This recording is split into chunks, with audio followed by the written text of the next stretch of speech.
قدم‌های هر یکی شما را به این طرفخانه زیبا و بر هوای یک سرای صمیمانه و صادقانه و صافدلانه تبریک و مبارکباد میگوییم.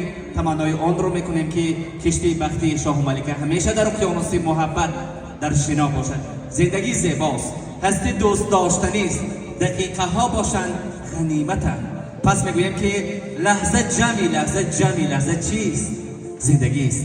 و بعد از یک سال انتظاری صاحب یک طفل دوست رو یک بگردند و هر صبح صفای زندگیشان با گهواره طفل، با گریه طفل آغاز بیابند.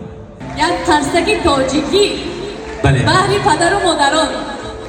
مهیا بانو، میدانی که بهترین تحفه در این شام بهر شاه و ملکه چی است؟ از نگاه شما چی است؟ بازی خورسندی نشستگان. بله، واقعا هم عشق بیاور مرا میان ماه و مشتری، مژده بده خدای را عاشق زار میرسد.